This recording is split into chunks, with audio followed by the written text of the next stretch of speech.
Hello बच्चों, let's see the question. So our question says, why did Einstein write a letter to Franklin Roosevelt? बच्चे question में क्या पूछा गया है, जो आइंस्टाइन है वो लेटर क्यों लिखते हैं फ्रैंकलिन रोजवेल्ट को? तो चलिए समझते हैं अपना answer. When the Nazis came to power in Germany in 1933, Einstein emigrated to the United States. तो यानी कि जब नाजीज आ गए थे जर्मनी में, जब उनकी पावर बढ़ चुकी थी 1933 में, आइंस्टाइन भी क्या करते हैं, यूनाइटेड स्टेट में एमिग्रेट हो जाते हैं.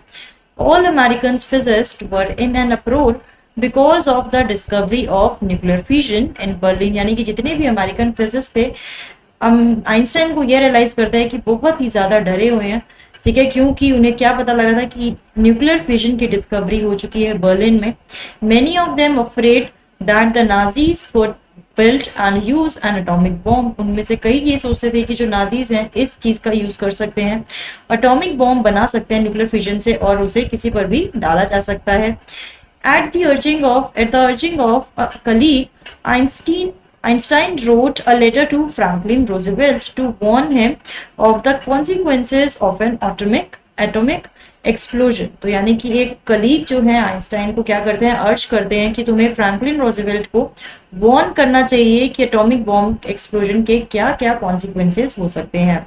On August 2nd, 1939, he wrote in his letter that if a single bomb of this type exploded in a port, it could very well destroy the whole port together with some of the surrounding territory.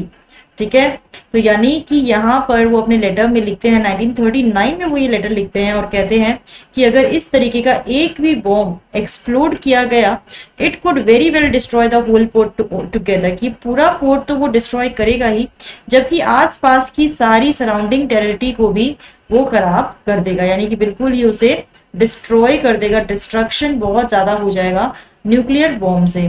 तो ये सब चीजें Einstein ने अपने letter में लिखी Franklin Roosevelt थे, क्योंकि उन्हें ये डर था कि जो नाजीज हैं वो इस तरीके का बॉम्ब ना यूज कर पाए. सो बच्चों, I hope you have understood the answer. All the best.